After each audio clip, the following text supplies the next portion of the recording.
ఒకటి ప్రభుత్వం మహానగరం పేరుతో అమరావతిలో కొత్త నగరాన్ని సృష్టించాలనుకుంటా ఉంది. అదొక ప్రపోజల్, సెల్ఫ్ సఫిషియెంట్ రాజధాని పేరుతో, నగరం పేరుతో.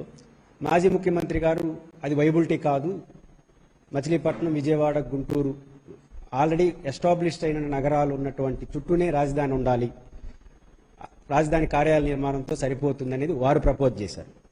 ఈ రెండింటి మధ్య చర్చలో దురదృష్టవశాత్తు కొంతమంది మేధావులుగా ఉన్నవాళ్ళు చరిత్రను వక్రీకరిస్తా కొత్త భాష్యాలు చెప్తా కొన్ని ప్రెస్ మీట్లు పెడుతున్నారు, మాట్లాడుతున్నారు.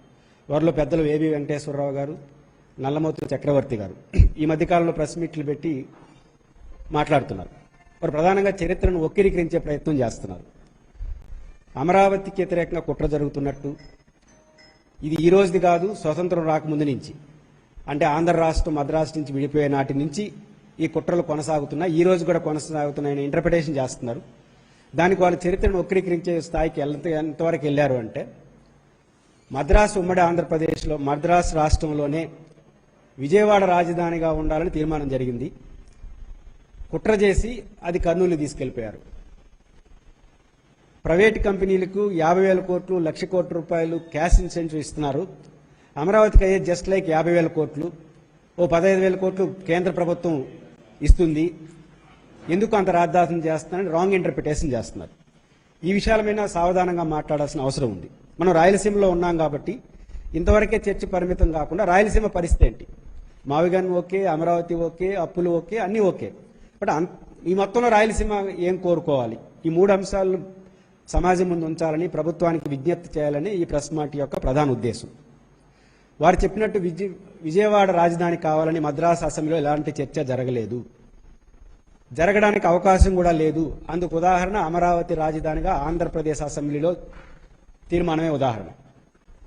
జరుగుంటే ఉమ్మడి ఆంధ్రప్రదేశ్ జరుగు ఉండాలి కదా, ఆంధ్రప్రదేశ్ రాజధాని ఏది ఉండాలని ఉమ్మడి ఆంధ్రప్రదేశ్ విడిపోయేటప్పుడు జరుగు ఉండాలి. ఎందుకు జరగలేదు? అది దాని రైట్ కాదు. ఏ రాష్ట్ర రాజధాని ఆ రాష్ట్ర ప్రభుత్వమే నిర్ణయిస్తుంది, కేంద్రం రికగ్నైజ్ చేస్తుంది. మరి ఇప్పుడు విడిపోయిన ఆంధ్రప్రదేశ్లో ఉమ్మడి ఆంధ్రప్రదేశ్ అసెంబ్లీలో ఎందుకు ఆంధ్రప్రదేశ్ రాజధాని ఏది ఉండాలని చర్చ జరగలేదు? జరగడానికి దానికి రైట్ లేదు. ఏర్పడే రాష్ట్రమే తన రాజధానిని ఎంపిక చేసుకుంటుంది. అందులో భాగంగానే అమరావతి రాజధానిగా ఆంధ్రప్రదేశ్ కూటమి ప్రభుత్వం తీర్మానం పెట్టడం, కేంద్రం గెజిట్ చేయడం జరిగింది. అది మద్రాసు ఇక్కడ వర్తిస్తుంది కదా. మద్రాసు అసెంబ్లీలో ఇట్లాంటి చర్చ జరిగిందని ఎందుకు అబద్ధాలు చెప్తారు? జరగలేదనడానికి సాధికారిక ఆధారాలు ఉన్నాయి. ఒకటి శ్రీబాగ్ ఒప్పందం. మద్రాసు అసెంబ్లీలో ఏ చర్చ జరగల, మద్రాసు అసెంబ్లీ బయట జరిగింది. అదే శ్రీబాగ్ ఒప్పందం దేశోత్తర నాగేశ్వరరావు గారి పంతుల గృహంలో చెన్నైలో జరిగింది. అది కోస్తా రాయలసీమ పెద్దలకు, రాయలసీమ ప్రజలకు రాష్ట్రంలో విడిపోవడం, మద్రాసు నుంచి విడిపోయి కోస్తాతో కలిపి ఉండడం ఇష్టం లేదు ప్రారంభంలో, అది పెద్ద ప్రాంతం అనే ఉద్దేశంతో. మీకు ఏం కావాలని అడిగినప్పుడు మద్రాసును కోల్పోతున్నాం కాబట్టి, వెనుకబడిన ప్రాంతం కాబట్టి నీటి వనరులు, రాజధాని కావాలనే చర్చ వచ్చినప్పుడు రాజధాని ఒక ప్రాంతంలో, హైకోర్టు ఇంకో ప్రాంతంలో ఉండాలి. అది ఛాయిస్, ఎంచుకునే ఛాయిస్ రాయలసీమ ప్రజలకు ఉండాలి. మొదటి 10 ఏళ్ల పాటు వాటర్ ప్రాజెక్ట్స్ పైన టాప్ ప్రయారిటీ రాయలసీమకి ఇవ్వాలి. ఇది శ్రీబాగ్ ఒప్పందంలో ఉన్నది. అది నిజమనడానికి ఉదాహరణ కర్నూలు రాజధాని ఏర్పడింది, గుంటూరులో హైకోర్టు వచ్చింది. అంటే శ్రీబాగ్ ఒప్పందం ప్రకారం రాజధాని ఏర్పడిందా, మద్రాసు అసెంబ్లీలో చర్చ జరిగిందని చెప్పి మాట్లాడే దాంట్లో ఏర్పడిందా? శ్రీబాగ్ ఒప్పందంలో ఉంది కాబట్టే కర్నూలు రాజధాని అయింది, గుంటూరు హైకోర్టు వచ్చింది. ఇంకొక సాధికారిక ఆధారం చెప్తాను. పండిట్ జవహర్లాల్ నెహ్రూ ఆనాడు భారత ప్రధానమంత్రి, ఆ రోజు భారత ప్రధానమంత్రిగా ఉన్నటువంటి పండిట్ జవహర్లాల్ నెహ్రూ గారు ఉమ్మడి మద్రాసు రాష్ట్ర ముఖ్యమంత్రి రాజాజీ గారికి ఈ లేఖ రాశారు. ఈ లేఖ సారాంశం ఏంటంటే, కర్నూలు రాజధానిగా పెద్ద మనుషులుగా ఒక నిర్ణయానికి వచ్చేసాం కదా, మళ్ళీ వేరే చోట రాజధాని కావాలని చర్చ ఎందుకు చేస్తున్నారు అంటే, మీడియాలో చర్చ వచ్చింది. మీడియాలో డిస్కషన్ ఏమొచ్చిందంటే, కర్నూలు రాజధాని ఎంపిక అవుతున్న నేపథ్యంలో విజయవాడ గడ కావాలని కొంతమంది రైజ్ చేసినారు. ఆ రైజ్ చేసిన దాన్ని నెహ్రూ గారు అంగీకరించలేదు. ఆ రోజు ముఖ్యమంత్రికి ఆయన చేసిన లేఖ 29 జూలై 1953 అక్టోబర్ 1వ తారీఖున 53 అక్టోబర్ 1వ తారీఖున కర్నూలు కేంద్రంగా రాజధాని ఏర్పడుతుంది ఆంధ్ర రాష్ట్రం. దానికి జస్ట్ 3 నెలల ముందు నెహ్రూ గారు రాజాజీ గారికి లెటర్ రాస్తారు. ఎందుకు ఇట్లా చర్చ జరుగుతుంది, పెద్ద మనుషులు ఒప్పుకున్నారు కదా కర్నూలు రాజధాని అంటే, రాజధాని ఏర్పడకు రాష్ట్రం విడిపోక ముందుగానే కర్నూలు రాజధానిగా అంగీకారం కుదిరిందనడానికి నెహ్రూ గారి లెటరే కారణం. అక్టోబర్ 1 ఆంధ్ర రాష్ట్రం ఏర్పడి కర్నూలు రాజధాని అయినప్పుడు 29 జూలై 1953లో నెహ్రూ గారు ఎట్లా లెటర్ రాస్తాడు? ఒకసారి కర్నూలు అయిపోయింది కదా అంటే అప్పటికే అయిందని అర్థం. ఇంకొక చర్చ ఎందుకు వస్తూ ఉంది, చర్చకు కూడా అలవ్ చేయొద్దని చెప్పాడు. అలవ్ చేస్తే రాయలసీమ ప్రాంతంలో అలజడి వస్తుంది కదా. కేవలం రాజధాని అంటే ఒక సెంట్రలైజ్డ్ కాదు, రాజకీయ ప్రజల మనోభావాలు ఉంటాయి. ఒకసారి అనుకున్న తర్వాత ఎందుకు దాన్ని ఏరే చర్చ వస్తుంది, చర్చ కూడా వద్దంటాడు నెహ్రూ గారు. ఇంత క్లియర్ ఎవిడెన్స్ ఉండగా విజయవాడ రాజధాని ఎంపికైనట్టు, అన్యాయంగా కర్నూలు తీసుకెళ్లినట్టు పెద్ద మనుషులు మాట్లాడడం చరిత్రను వక్రీకరించినట్టు అవుతుంది. మీరు కొత్త చరిత్ర మీకు అనుకున్నట్టు రాయండి, గడిచిపోయిన చరిత్ర ఇష్టం వచ్చినట్టు మార్చడానికి ఎవరికి అవకాశం లేదన్న విషయాన్ని పెద్ద మనుషులు గుర్తుపెట్టుకోవాలి. అది అమరావతి కూడా మంచిది కాదు. నిజానికి మాలాంటి వాళ్ళు రాజధాని కోల్పోయిన రాయలసీమకు న్యాయం జరగాలి అని మాట్లాడాం. ఇప్పుడు 12 ఏళ్ళు అయిపోయింది, కొత్త ప్రభుత్వం రాజధానికి అమరావతి ఫిక్స్ అయింది, 24లో ప్రజలు తీర్పిచ్చారు, గో హెడ్. ఇంక దాన్ని వివాదం చేయదలుచుకోవాలి. ఒకడు మేము వెనక్కేసినాం రాయలసీమ ప్రజలుగా మనం. ఇప్పుడు దాన్ని సానుకూలంగా తీసుకుని ఎలాంటి రాజధాని నిర్మాణం చేయాలి, ఎలా చేయాలని చర్చ పెట్టడం మానేసి ఇంకా కుట్రలు కుతంత్రాలు మాట్లాడడం అనేది, ఇట్లాంటి విషయాలు బయటికి తీస్తే అది అమరావతికే నష్టం కదా. ఇవి బయటకు వస్తాయి కదా. ఒకప్పుడు కర్నూలు రాజధాని ఉన్నిందని, ఆ తర్వాత విశాఖపట్నం పోతే కూడా మంచిదని చర్చ జరిగిందని చర్చ రావడం అమరావతి కన్నా మంచిదా, రాష్ట్రాన్ని సంగతి దేవుడు. అది ఆ పెద్ద మనుషులు ఆలోచిస్తే మంచిదనేది నా మొదటి అంశం.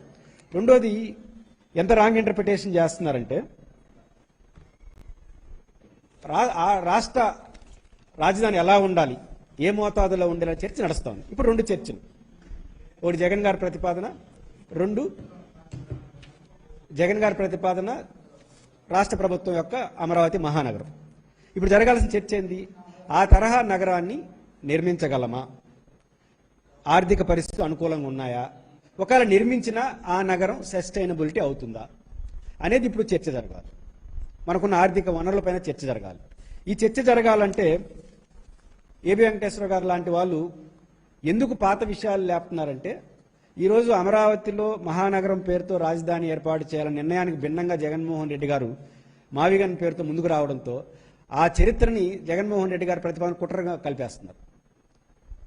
ఇప్పుడు 2 అభిప్రాయం చేయడం కుట్ర అవుతుందా? మీరు ఒక అంచనాకు వచ్చారు, వాషింగ్టన్ డీసీ 200 సంవత్సరాల క్రితం రాజధాని ఎంపిక అయింది. ఈరోజు కూడా అమెరికాలో న్యూయార్క్ మార్చాలని డిమాండ్ ఉంది. ఆ ప్రెసిడెంట్లు ఎవరు కుట్ర కోనాలి అని చెప్పట్లా, వాళ్ళ అభిప్రాయం అంటున్నారు. ప్రభుత్వం ఒక నిర్ణయానికి వచ్చింది, గో హెడ్. ప్రతిపక్ష నాయకుడిగా, మాజీ ముఖ్యమంత్రిగా, లేకపోతే మనలాంటి వాళ్ళు చెప్పే అభిప్రాయాలు నచ్చకపోతే నచ్చలేదని చెప్పండి, తప్పట్టండి. దానికి కుట్ర కోణాలేంటి? భిన్నాభిప్రాయాలు కుట్ర కింద వస్తాయా? ఎందుకు కుట్ర కోణం అంటున్నారంటే దీనికి సమాధానం లేదు కాబట్టి, మీరు ఎంపిక చేసుకున్న కాన్సెప్ట్కి వైబిలిటీ కాదు కాబట్టి మీరు కుట్ర కోణాలు ఆపాదిస్తున్నారనేది క్లియర్గా అర్థమవుతుంది. ఉదాహరణకు హైదరాబాద్లో అసెంబ్లీ సమావేశం జరిగింది సెప్టెంబర్ 4, 2014లో.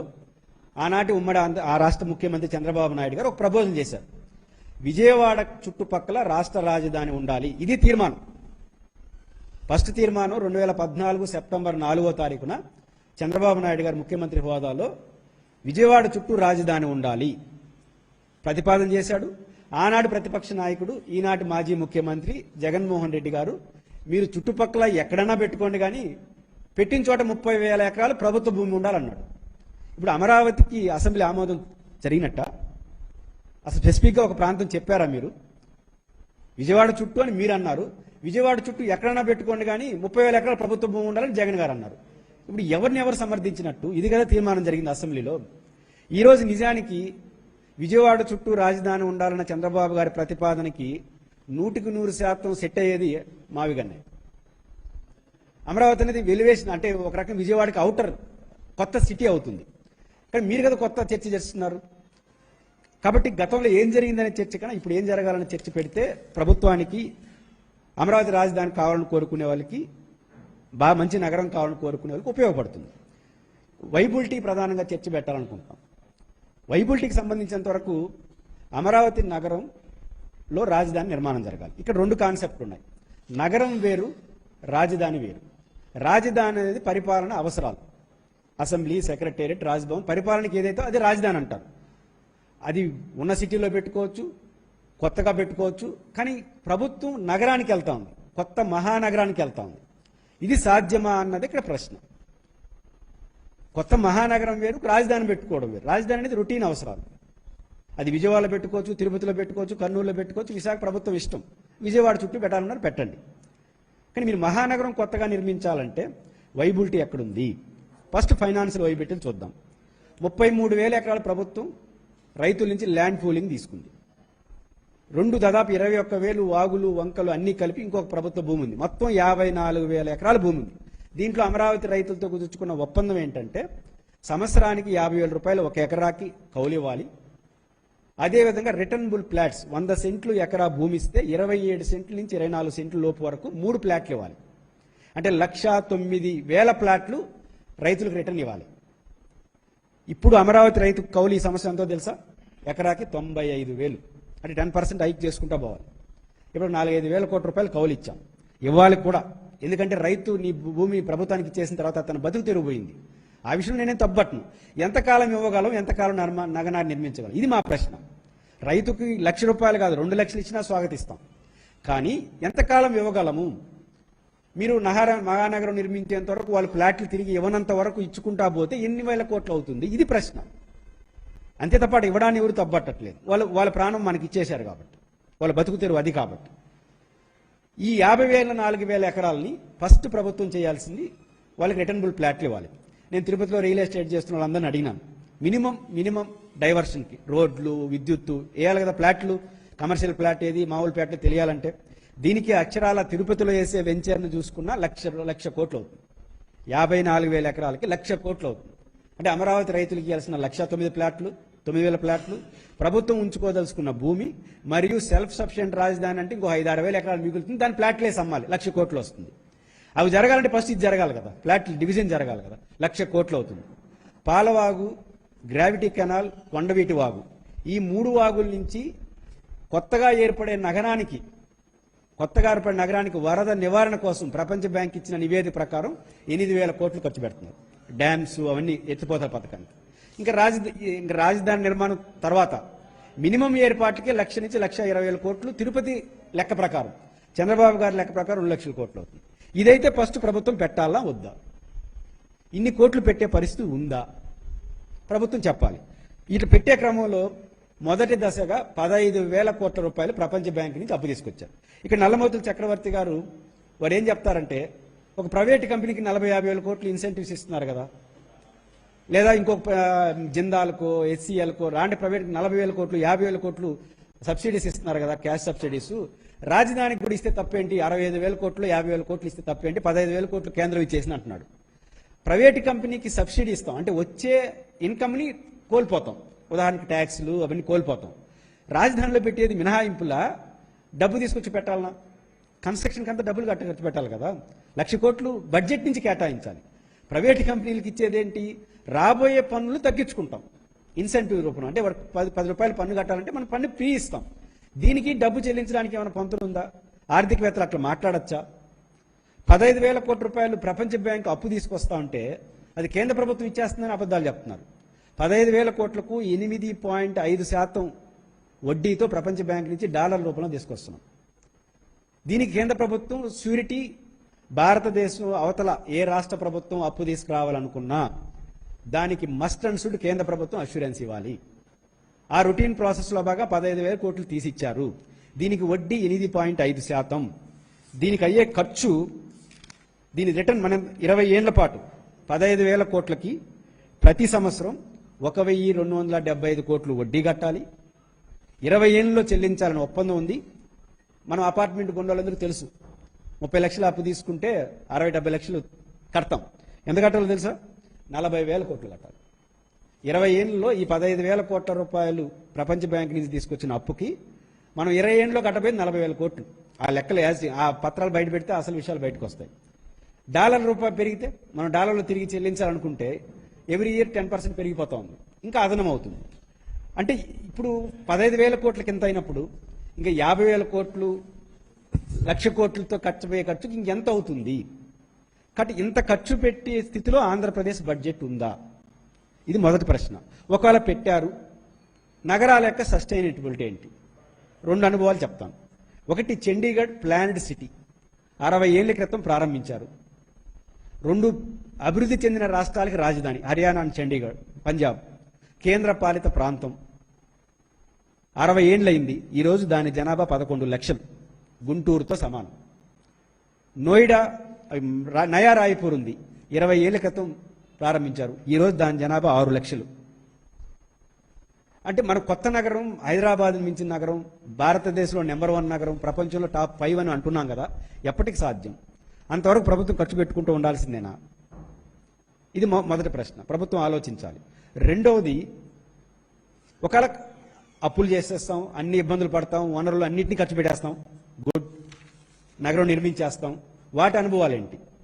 నోయిడా ఉంది, ఆ గజియాబాద్కి న్యూఢిల్లీకి మధ్యలో ఉంటుంది. ఈరోజు దాని జనాభా 6 లక్షలు. నోయిడా హైలీ సక్సెస్ఫుల్ ఎస్సీజెడ్ లక్షల మందికి ఉద్యోగాలు ఇస్తూ ఉంది.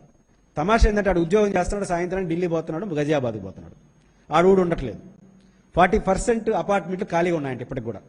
మళ్ళీ ఉద్యోగ అవకాశాలు బాగా వస్తున్నాయి. అలాంటిది రేపు అమరావతిలో విజయవాడకి, గుంటూరుకి అవతల ఒక నగరంలో నిర్మించిన, విజయవాడకు వచ్చాడా, గుంటూరుకు వచ్చాడా, హైదరాబాద్కు పోడా? మన తిరుపతి ఎక్స్పీరియన్స్ తీసుకోండి. మీరు ఎప్పుడన్నా రైల్వే స్టేషన్కి జర్నలిస్టులుగా వెళ్ళి చూడండి, తెల్లారితో 500 మంది కడపకి వెళ్తున్నారు, సాయంత్రం 500 మంది తిరుపతికి వస్తున్నారు ఉద్యోగస్తులు. అంటే కడపలో ఉద్యోగం చేసేవాడు తిరుపతిలో సంసారం చేస్తున్నాడు. అంటే తిరుపతికి అలవాటు పడినాడు, కడపలో కూడా ఉండడానికి ఇష్టపడట్లా. రేపు అదే కొత్త నగరానికి రాదా?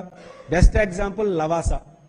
మహారాష్ట్రలో ఎస్సీసీ కంపెనీ వాళ్ళు 25,000 ఎకరాల్లో, ఇక్కడ 30,000 ఎకరాలు అనుకోండి, 25,000 ఎకరాల్లో 3 లక్షల జనాభా వస్తున్న అంచనాతో నగరాన్ని నిర్మించేసినారు. లవాసా మహారాష్ట్ర, పూణే దగ్గర 5 లక్షల మంది జనాభాతో అంచనా వేసుకున్న లవాసా పూర్తయినా కూడా ఇప్పుడు వచ్చిన జనాభా కేవలం 2,000.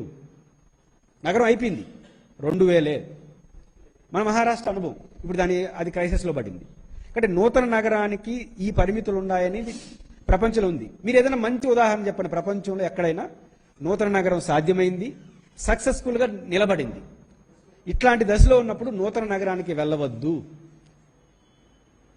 ఉన్న నగరాల్ని పెద్ద నగరంగా మార్చుకుంటే బెస్ట్ కదా. ఇప్పుడు జగన్మోహన్ రెడ్డి గారి ప్రతిపాదన ప్రకారం హైదరాబాద్, సికింద్రాబాద్ రాజధానిగా ఉన్నప్పుడు కలిశాయి జంట నగరాలుగా. ఆ తర్వాత కదా కూకట్పల్లి, హైటెక్ సిటీ, శంషాబాదు, గచ్చిబౌలి లాంటి మంచి గ్లామరస్ ఏరియాలు ఫైనాన్స్ డిస్ట్రిక్ట్ వచ్చింది. హైదరాబాద్ అనుకుని అవి వచ్చినాయా? అవి కట్టిన తర్వాత హైదరాబాద్ వచ్చిందా? కాబట్టి రేపు విజయవాడ, గుంటూరు కేంద్రంగా చుట్టుపక్కల డెవలప్మెంట్ తనటు తానే డెవలప్మెంట్ అయ్యే రాజధాని కావాలన్నా, ఎలివేసినట్టు కొత్తగా ఒక కొత్త సిటీ నిర్మించాలన్నా? కొత్తగా సిటీ నిర్మాణానికి 1,000 కోట్లు, లక్షల కోట్లు అవుతా ఉంది. మన ఫైనాన్స్ సిచ్యువేషన్ చాలట్లేదు. రెండోది, ఒకవేళ నిర్మించినా కూడా లవాసా లాంటి అనుభవాలు మన కళ్ళ ముందు కనిపిస్తున్నాయి. సో ఈ ఆలోచనలో ప్రభుత్వం 2 సమాధానాలు చెప్పాలి. ఒకటి, ఫైనాన్షియల్ సిచ్యువేషన్ ఏంటి? 2, ఏదైనా సక్సెస్ఫుల్ ఉదాహరణ చెప్పండి భారతదేశంలోని, ప్రపంచంలో కొత్త నగరాలు, నిలబడిన నగరాలు. ఈ 2 చెప్పకుండా అధికారం ఉందంటే చేస్తామంటే మీ ఇష్టం, చేయొచ్చు, తప్పేం లేదు. మా వరకు రాయలసీమ ఇంటలెక్చువల్ ఫోరంగా గతంలో రాజధాని అడిగింది మాట వాస్తవం, చరిత్రలో నష్టపోయినాం కాబట్టి ఇప్పుడు ప్రభుత్వం ముందుకెళ్ళింది కాబట్టి రాజధాని ఎక్కడ ఉండాలని చర్చను ముగించాలనుకుంటున్నాం. మళ్ళీ రాయలసీమకి అది కావాలి, ఇది కావాలని అడగదలుచుకోవాలి రాజధాని విషయంలో, గోహెడ్. కానీ ఫైనాన్షియల్ సిచ్యువేషన్, భవిష్యత్తును దృష్టిలో పెట్టుకుని ప్రభుత్వం వ్యవహరించాలి. జగన్మోహన్ రెడ్డి గారు ప్రతిపాదన చేసిన దాంట్లో ఉన్నంతలో విజయవాడ, గుంటూరు మధ్య కార్యాలయాలు నిర్మాణం చేస్తే అమరావతి ఆనుకొనే ఉంటుంది. రేపు అది గచ్చిబౌలి కావచ్చు, లేకపోతే ఫైనాన్స్ డిస్ట్రిక్ట్ కావచ్చు, కంటిన్యూ ప్రాసెస్ జరుగుతుంది. దానంతరం జరగాలి. అలా జరగకుండా మేము కొత్తగా నగరాన్ని నిర్మిస్తానంటే ఇబ్బంది అవుతుంది, అప్పులు పాలవుతున్నాము. కొత్తగా అప్పులు కూడా మళ్ళీ అక్కడే పెడితే రాయలసీమ పరిస్థితి ఏంటి? ఈరోజు రాయలసీమ ప్రజలుగా చివరిగా నేను చెప్పదలుచుకుంది, రాజధానిని కోల్పోయినాం, అనేక అవకాశాలు కోల్పోయినాం. ఇప్పుడు 12 ఏళ్ళు అయింది కాబట్టి ఇంకా రాజధాని విషయంలో మాట్లాడదలుచుకోవాలా. ఇంత రాజీ పడుతున్న రాయలసీమకు సమాంతరంగా ఒక ప్రాజెక్ట్ రూపొందించండి. రాజధాని అమరావతికి ఒక ప్రాజెక్ట్ రూపొందించారు, ఒక మహానగరం అంటున్నారు. ప్రభుత్వం ఆలోచించాల్సిన రాయలసీమకు కూడా నీటి ప్రాజెక్టుల విషయంలో ఒక ప్రాజెక్ట్ రూపొందించండి. నేను ఈ సంవత్సరమే ప్రాజెక్టులు కట్టమని బాధ్యతారహితంగా చెప్పదలుచుకోవాలి. ఒక 5 ఏళ్ళ 10 ఏళ్ళ అన్ని ప్రాజెక్టులు, అది గుండ్రేవల కావచ్చు, వేదవతి కావచ్చు, సిద్ధేశ్వరం కావచ్చు, రాయలసీమ ఎత్తిపోతల పథకం లాంటి లిఫ్ట్ ఇరిగేషన్స్ కావచ్చు, లేదా గాలేరు నగరి, హందినివా ప్రాజెక్టులు కావచ్చు. ఈ ప్రాజెక్టులన్నీ పూర్తి చేయడానికి 40,000 కోట్లు అవుతుంది. లాస్ట్ ఇయర్ జగన్మోహన్ రెడ్డి గారు ఉన్నప్పుడు ప్రాజెక్టు రూపొందించారని అమలుగాల రాయలసీమ మిటిగేషన్ ప్రాజెక్ట్స్. దీనికి 40,000 కోట్లు అయితే ప్రతి జిల్లాకి 40-50 టీఎంసీలు గ్రావిటీ ఫోర్స్తో నీళ్ళు వస్తాయి. దీనికి కార్యాచరణ ప్రకటించండి. లేకపోతే ఇంకోదిన కొత్తది ఉంటే అది చెప్పండి. రాజధాని విషయంలో రాజీ పడుతున్నాం కదా, మీరు రాయలసీమ ప్రాజెక్టుల విషయంలో ఒక ఫార్వర్డ్ స్టెప్ తీసుకోండి. అమరావతిలో రాజధాని నిర్మించండి, రాయలసీమలో ప్రాజెక్టులు కట్టండి. రెండింటికి ఒక కాలపరిమితి పెట్టండి. దానికెట్ట కాలపరిమితి పెడతారో ప్రాజెక్టు రూపొందిస్తున్నారు. దీనికి కూడా కాలపరిమితి 5 ఏళ్ళు 10 ఏళ్ళు ఈ ప్రాజెక్టులు ఈ బడ్జెట్లో పూర్తి చేస్తాం. ఎందుకు అడుగుతున్నామంటే ఒక 2 కీలకమైన పరిణామాలు జరిగినాయి. ఒకటి ఆల్మట్టి డ్యామ్ ఎత్తుబంతో కృష్ణానది పైన పెంచేస్తున్నారు. తుంగభద్ర మనకు చాలా ఇంపార్టెంట్ నది, దానిపైన ఎగువ భద్ర కట్టేస్తుంది కర్ణాటక. ఆపే పరిస్థితిలో మనం లేము. ఇంకో పక్క రేవంత్ రెడ్డి గారు నదీ జలాల పంపకాల్లో మాకు అన్యాయం జరిగింది కాబట్టి తెలంగాణ వాటా పెంచండి, మనకి 812 టీఎంసీలు ఉన్నాయి, వాళ్ళకి 200 చిల్ల టీఎంసీలు ఉన్నాయి, రివర్స్ చేయండి అంటున్నాడు. ఎక్కువ క్యాచ్మెంట్ ఏరియా తెలంగాణలో ఉంది కదా, దీనికి తెలంగాణ చేసిన డిమాండ్కి తాలూకు కేంద్ర ప్రభుత్వం రివ్యూకి యాక్సెప్ట్ చేసింది. రివ్యూకి యాక్సెప్ట్ చేయడం కూడా రాజ్యాంగ విరుద్ధం. యాజ్ పర్ బచావత్ ఒకసారి కేటాయించిన తర్వాత దాన్ని మార్చే అధికారం ఎవరికి లేదు, సుప్రీంకోర్టు కూడా లేదు. అలాంటి దాన్ని రివ్యూకి యాక్సెప్ట్ చేశారు. రేపు రివ్యూకి యాక్సెప్ట్ ఎంత సున్నితంగా పరిశీలిస్తున్నారంటే అమరావతిలో 33,000 ఎకరాలు సిటీ అయిపోతుంది, ఇంకా పంటలు పండుతున్నాయి, సిటీ అయిపోతుంది కదా, ఆ మేరకు నీళ్లు తగ్గినాయి కదా, దాన్ని కూడా మాకు గలపండి అంటున్నారు. కేటాయించిన దానికి కదా. తెలంగాణ వాదనలు ఇదొకటి ఉంది, 33,000 ఎకరాలు నగరం కడతారు కదా, అది ఇంకా నీళ్ళు అవసరం లేదా 3 పంటలకు, ఆ నీళ్లు మిగులుతాయి కాబట్టి ఆ మిగులు జలాలు మాకేమని అంటున్నారు. అంటే ఇంత వాదనలు పై రాష్ట్రాలు చేస్తున్న నేపథ్యంలో 812 టీఎంసీలకి 512 టీఎంసీలకి మొత్తం నీళ్లు కావాల్సిన ప్రాజెక్టుల రూపకల్పన రాయలసీమలో జరగాలి. జరిగితే మనం రేపు వాదన చేస్తాం. మాకు కావాలి నీళ్ళు అంటే కుదరదు. ఈ కమిషన్ల ముందు దానికి రియాలిటీ చూపించాలి. గాలేరు నగర్కి 40 టీఎంసీలు కావాలి, అంద్రినివాకు 40 టీఎంసీలు కావాలి, గుండ్రేవలకు 35 టీఎంసీలు కావాలి, అదేవిధంగా వెలుగొండ ప్రాజెక్టు ప్రకాశం జిల్లాలో 40 టీఎంసీల కెపాసిటీ, ఇవన్నీ చూపిస్తూ కాగితాల మీద చూపించున్నారు. ప్రాజెక్టు రిపోర్ట్ రెడీ చేసి వాటిని శంకుస్థాపన చేసి 5 ఏళ్ళకి కడతారా 10 ఏళ్ళకి కడతారా కట్టండి. అవన్నీ ప్లాన్లో చూపిస్తే మనం రేపు మా టీఎంసీలు 1 టీఎంసీ కూడా తగ్గడానికి లేదని వాదన చేయడానికి ఉపయోగపడుతుంది. రేపు పోలవరం కడతామండి, కృష్ణా డెల్టా సమస్య పరిష్కారం అయిపోతుంది, గోదావరి సమస్య పరిష్కారం అయిపోతుంది. విశాఖపట్నం మన పరిస్థితి ఏంటి? పోలవరం పూర్తయినప్పుడు మన కృష్ణా నదిలో నీళ్లు మిగిలి ఏదైతే ఉన్నాయో ఆ నీళ్లు మనం రాయలసీమ వాడుకోవాలంటే ఇప్పటి నుంచి ప్రాజెక్టులు స్టార్ట్ చేయాలి కదా. అంటే మన ఆందోళన ప్రధానంగా రేపు ప్రాజెక్టులు ప్రారంభించేస్తే రాజధాని ప్రాజెక్టుని ప్రారంభించండి, రాయలసీమ ప్రాజెక్టులు ప్రారంభించండి, అప్పుడు కనీసం సెక్యూరిటీ అని ఉంటుంది. అలా కాకుండా ఉన్న వనరులు ఒకే ప్రాంతం, అదేవిధంగా మరి చేసే అప్పులు అవకాశాలు కూడా ఒక చోట పెడతానంటే ఇక్కడికి అవకాశాలు కోల్పోతే రాయలసీమ 2 రకాలు నష్టపోతుంది. రావాల్సిన సహజ న్యాయం రాదు, భవిష్యత్తులో తెలంగాణ కర్ణాటక చేస్తున్న అక్రమ ప్రాజెక్టుల నిర్మాణం వల్ల నీటి హక్కును కూడా కోల్పోయే పరిస్థితి వస్తుంది. ఆ విషయాన్ని ప్రభుత్వం గమనించాలి. చివరిగా శివరామకృష్ణ గారు చనిపోయే ముందు ఒక కామెంట్ చేస్తాడు. I am capital lost in vision. Chandrababu గారికి లెటర్ రాస్తూ చనిపోయాడు. ఆ తర్వాత వారానికి ఆయన cancer patient. I am capital lost on vision అంటే అమరావతి దృష్టి విజన్ కోల్పోతా ఉంది. మీరు విజనరీ అని సంబోధిస్తూ మీరు విజనరీ, కానీ రాజధాని దృష్టితో మీరు విజనరీ మర్చిపోతున్నారు అంటాడు. అంటే వాటిని దృష్టిలో పెట్టుకొని మేము కోరుతున్నది మీరు అమరావతి మావిగన్న ఏదైనా నిర్ణయించుకోండి, ఎకనామిక్ వైబిలిటీని చెప్పండి. ద సేమ్ టైం రాయలసీమకు రాజధాని కోల్పోయింది, ఇప్పుడు అడగట్లేదు కాబట్టి ఏ విషయాలు ఒక 4 అడుగులు వెనక్కేసాం కాబట్టి ప్రాజెక్టుల విషయంలో మీ విజన్ ఏంటి, ఒక కార్యాచరణ ఏంటి పెట్టాలి. ఆ రకంగా పెడితేనే ఉపయోగం. అలా కాకుండా మీరు ముందుకెళ్తానంటే అధికారం మీకుంది, వెళ్ళొచ్చు, బట్ ఇది రాష్ట్రానికి కానీ ఎవరికి కానీ మంచిది కాదనే విషయాన్ని ప్రభుత్వం దృష్టికి తీసుకొస్తున్నాం. అది ప్రభుత్వం ఆలోచించాలి. రాయలసీమ ప్రజలు కూడా మన ప్రాజెక్టుల విషయంలో పట్టుబట్టి మనకు కావాల్సిన చేసుకుంటే బాగుంటుందన్న అంశాన్ని ప్రజల ముందు పెట్టడం ఈ ప్రెస్ మీట్ యొక్క ప్రధాన ఉద్దేశం.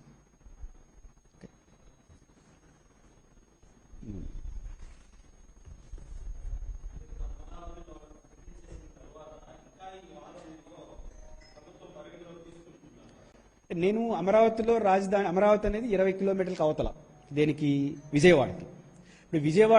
ఇప్పుడు విజయవాడ చుట్టూనే రాజధాని ఉంటుంది. అమరావతి ఉన్నా కూడా విజయవాడ చుట్టూ కాస్త వాళ్ళు వెలివేసినట్టు ఇంకొక సిటీగా అవుతుంది. వాళ్ళ ప్రాజెక్టులో విజయవాడ గుంటూరు దాంట్లో లేదు. ఏది న్యూ సిటీలో అంటే ప్లానెట్ సిటీలో విజయవాడ గుంటూరు లేదు. అది సస్టైనబిలిటీ కాదు. కాబట్టి ఇప్పుడు అమరావతిలో కొన్ని నిర్మాణాలు జరిగాయి, డిస్టర్బ్ చేయాల్సిన అవసరం లేదు. విజయవాడ గుంటూరు ఒక ప్రతిపాదనలో మనం ఇప్పుడు ఉదాహరణ మీరు చూడండి. ఇప్పుడు రాజధాని ఎక్కడుందిరా అంటే మీరందరూ వెలగపూడి అంటారు. ఒక్కసారి మీరు ఇల్లు చూడండి, విజయవాడ గుంటూరు మధ్యలో ఉంది రాజధాని. ఈ రోజు కూడా ఆంధ్రప్రదేశ్ ప్రభుత్వ కార్యాలయాలన్నీ విజయవాడ గుంటూరు మధ్యలో ఉన్నాయి. మీకు మంగళగిరి ఏ కార్యాలయం చూసి ఒక assembly secretariat, main secretariat, high court తప్ప మీకు అన్ని కార్యాలయాలు విజయవాడ గుంటూరు మధ్యలో. ఇప్పుడు రాజధాని ఆర్డర్ ఉందంటే మావిగంలో ఉంది.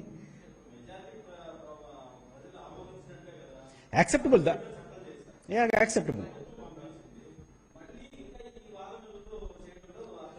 రాజధాని మార్పు వాదన చేయడం తప్పు. నేను ముందు రాజీ పడ్డానని చెప్పాను. రాయలసీమకు హైకోర్టు అనేవ్వండి, యాక్చువల్గా అతను అడిగాం, ఇప్పుడు అది కూడా వద్దంటారు. వద్దని కాదు కానీ ఎందుకంటే ఒకటి మీరు అన్నట్టు ప్రజలు 2024 తీర్పు ఇచ్చారు, ప్రభుత్వం ఒక అడుగు ముందు, ఇంకా దాని చుట్టూనే మాట్లాడుకోవడం ఎవరికి మంచిది కాదు. Full stop. ఇప్పుడు అమరావతి ప్రాంతం మీరు అనుకునేది విజయవాడకు ఆనుకోని, ఎందుకంటే విజయవాడ గుంటూరు మధ్య కార్యాలయాలు కొన్ని కార్యాలయాలు ఉన్నాయి, పర్మనెంట్ కార్యాలయాలు కట్టేస్తే అమరావతి కూడా రేపు మావిగంలో కలిసిపోతుంది. ఇప్పుడు హైదరాబాద్ సికింద్రాబాద్ కలిసిన తర్వాత మళ్ళీ కూకట్పల్లి వచ్చింది, రేపు ఇది కూకట్పల్లి కావచ్చు. ఇప్పుడు హైదరాబాద్ గ్లామరా, కూకట్పల్లి గ్లామరా, గచ్చిబౌలి గ్లామర్ అంటే గచ్చిబౌలి ఫైనాన్స్ డిస్టిక్ అమెరికా లాగా కనిపిస్తుంది, హైదరాబాద్ సికింద్రాబాద్ కనపడదు. హైదరాబాద్ సికింద్రాబాద్ విజయవాడ గుంటూరు మచిలీపట్నం కావచ్చు, రేపు ఒక మాదాపూర్ అవన్నీ అమరావతి కావచ్చు కదా, అక్కడ నష్టం కూడా కాదు కదా అంటున్నాను నేను. అంటే మార్పు కాదు, ఇది ఒక డిజైన్లో మార్పు. అమరావతిలోనే ఉంది క్యాపిటల్, అది కొనసాగిపోవచ్చు కదా, ఇది ఆలోచించమని ప్రభుత్వానికి సలహా. బట్ మీరు అనుకుంటే పోవచ్చు.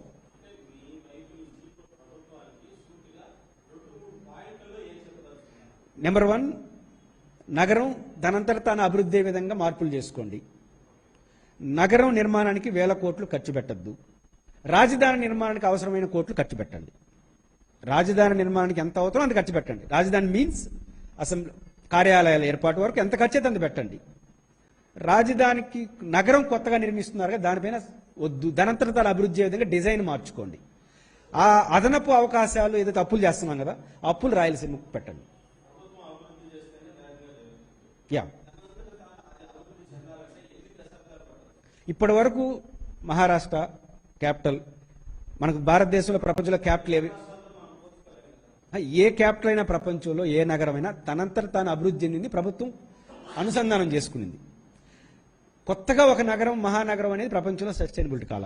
ఒక ఉదాహరణ చెప్పొచ్చు ప్రభుత్వం, ఇది అని చెప్పొచ్చు. లేదు మేము కొత్తానికి మార్గదర్శనం అవుతానంటే ఇది డిబేటబుల్. ఇప్పుడు నేను చేసి చూపిస్తానంటే ప్రపంచానికి ఆదర్శంగా అన్నారనుకోండి, డిబేటబుల్, దాన్ని మనం ఏం చేయలేము. బట్ ఎక్కడ సస్టైనబుల్ కాల. రెండోది, రాజధాని అనేది ఆదాయాన్ని ఇస్తుందా అనేది నేను భ్రమ. హైదరాబాద్ ఆదాయం రాజధానిలో ఉందా, మాదాపూర్లో ఉందా? మాదాపూర్కు రాజధానికి సంబంధం ఉంది. కంపెనీలు బెంగళూరు, హైదరాబాదు, కర్ణాటకలో, పూణేలో కంపెనీలు ఆదాయం తెచ్చిస్తా ఉందా, రాజధాని తెచ్చిస్తా? రాజధాని అంతా ఖర్చే కదా. మరి గాంధీనగర్లో ఎందుకు ఆదాయం రావట్లేదు? రాజధాని ఆదాయాన్ని తేదు. రాజధానిలో ఉండే కంపెనీలు ద్వారా వచ్చే ఆదాయం వస్తుంది. నాకు తెలిసి అమరావతిలో కంపెనీలు వస్తాయని నేనైతే అనుకోవట్లేదు. ఇప్పుడు చంద్రబాబు గారి ప్రభుత్వంలో, జగన్ గారి ప్రభుత్వంలో 2 చోట్ల వచ్చాయి కంపెనీలు. ఒకటి విశాఖపట్నం, 2 శ్రీ సిటీ. చంద్రబాబు గారి పీరియడ్లో అదే, జగన్ గారి పీరియడ్లో అదే. రేపు అది కాకుండా పోతుంది అమరావతిలో. ఇప్పుడు కూటమి ప్రభుత్వం పెట్టిన సంతకాలన్నీ ఎక్కడవి? అన్ని విశాఖపట్నం, శ్రీ సిటీవి. మరి అమరావతిలో కంపెనీలు రాకపోతే ఖర్చే తప్ప ఇంకేముంటుంది? అంటే ఆదాయం రాదనేది కనపడుతోంది.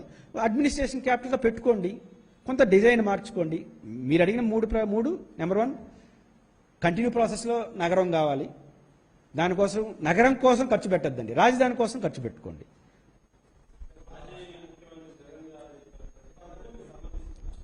పాజిటివ్ ఉంది అంటున్నాను, పరిశీలించవచ్చు.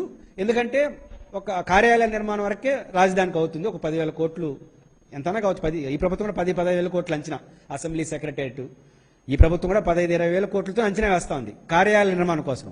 ఖర్చు అంతా నేను చెప్పాను కదా, రిటర్న్ ప్లాట్లు, డెవలప్మెంట్కి 1,00,000 కోట్లు అవుతుంది.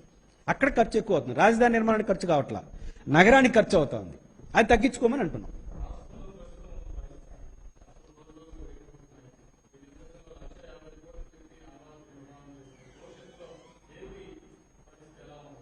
అంటే ఒకటి, అప్పులు అనేది కంటిన్యూ ప్రాసెస్. ఈ ప్రభుత్వం కూడా అప్పులు అవుతున్నాయి. దాన్ని ఒక ప్రభుత్వానికి ఆపాదించదలుచుకోవాలా. కానీ ఈ ప్రభుత్వం ఆలోచించాల్సింది, మనం ఇంత అప్పు ఇప్పుడు ఈరోజు ప్రధాన పత్రికలు వచ్చినాయి, హిమాచల్ ప్రదేశ్లో ఉద్యోగస్తుల జీతాలు కొంత తగ్గిద్దాము అంటే అంత ఆర్థిక స్థితిలోకి వెళ్ళిపోతా ఉంది. ఎప్పుడు పోతాం మీకు అందరికీ తెలుసు జర్నలిస్టులుగా. ఎప్పుడు ఆ పరిస్థితి వస్తుందంటే జీతాలు కూడా తగ్గించుకోసం ఒక ఎమర్జెన్సీకి దగ్గరగా ఉన్న టైంలో వస్తుంది. ఉద్యోగుల జీతాలు తగ్గించడం అనేది అప్పుడే వస్తుంది.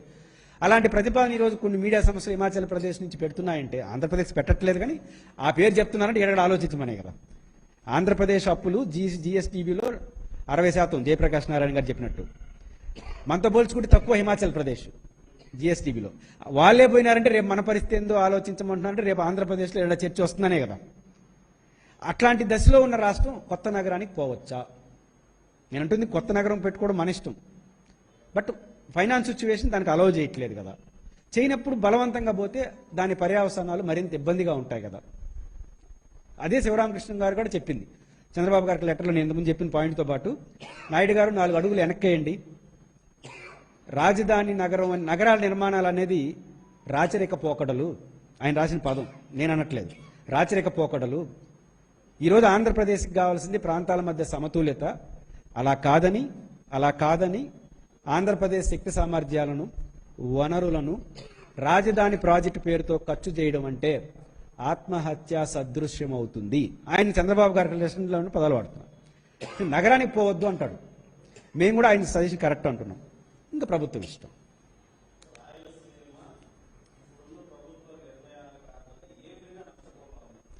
నష్టం అనకన్నా నష్టాన్ని నుంచి బయటపడే కోరుతున్నాం. నష్టం అనేది చరిత్రలో జరిగిపోయింది. ఇది చంద్రబాబు నాయుడు గారికో జగన్ గారికో సింగిల్గా ఆపాదించడం అనేది సంకుచితం అవుతుంది. ఈ ప్రభుత్వం 2 ఏళ్ల ప్రభుత్వం ఏదో నష్టం జరిపింది, అయితే 5 ఏళ్ల ప్రభుత్వం చరిత్రలో నష్టం జరిపింది, ప్రాజెక్టులు కట్టలేదు, రాజధాని పోయింది. మేమంటుంది ఏంటంటే ఇప్పుడు జరగాల్సిన పని జరిగిపోతే ప్రమాదం నుంచి కోల్పోతాం, ప్రమాదం నుంచి బయటపడతాం. ఇప్పుడు రాయలసీమ ఇంటలెక్చువల్ ఫోరం మేము కోరేది జరిగిందేదో జరిగిపోయింది, ఇంకా జరగాల్సింది మేము చెప్పిన ఈ ప్రాజెక్టులు. ఉదాహరణ గుండ్రేవల ప్రాజెక్టు చంద్రబాబు గారే డిజైన్ చేసినారు. శంకుస్థాపన మీకు గుర్తుంది కదా, కోట్ల విజయభాస్కర్ కొడుకుని చేర్చుకున్నప్పుడు కొబ్బరికాయ కొట్టింది కూడా చంద్రబాబు గారే.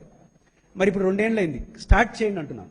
1 yearలో పూర్తి చేయమని నేను చెప్పను, మరి మీరే స్టార్ట్ చేసుకోవాలి. గత జగన్ గారు స్టార్ట్ చేయలేదు, మీరే అన్నారు. ఇప్పుడు మీరు స్టార్ట్ చేయండి. బడ్జెట్ ఉంది, ఇప్పుడు 3 బడ్జెట్లు అయిపోయినాయిగా.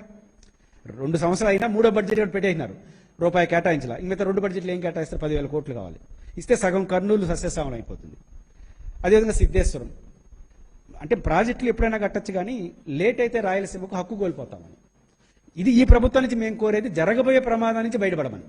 జరిగిన నష్టం ఇంకా దానికి రాజకీయ చర్చ పెట్టుకుంటే వైసీపీ, తెలుగుదేశం, కాంగ్రెస్ మధ్య ఇంకా తెగేది కాదు. నువ్వెంత మోసం చేశావు, నువ్వెంత మోసం. ఆ చర్చ మా లాంటి వాళ్ళు కూడా పెట్టడం వల్ల రాజకీయ పార్టీలకు ఒక అవకాశం ఇచ్చిన వాళ్ళు అవుతాం తప్ప ఆ చర్చ పెట్టదలుచుకోలేదు. జరిగిపోయిన నష్టం కన్నా జరగబోయే ప్రమాదాన్ని కాపాడుతూ జరగబోయే అభివృద్ధికి ఒక ప్రాజెక్టు, రాజధాని ప్రాజెక్టుగా రాయలసీమ కూడా ఒక ప్రాజెక్ట్ డిజైన్ చేసి ఒక ఓవర్ ఆ పీరియడ్ 5 ఏళ్ళ 10 ఏళ్ళ టైం ఫిక్స్డ్ ప్రోగ్రామ్ డిజైన్ చేస్తే ఒక న్యాయం జరుగుతుంది, ఆ హక్కులు కోల్పోకుండా ఉంటామనేది మా అభిప్రాయం. ఓకే.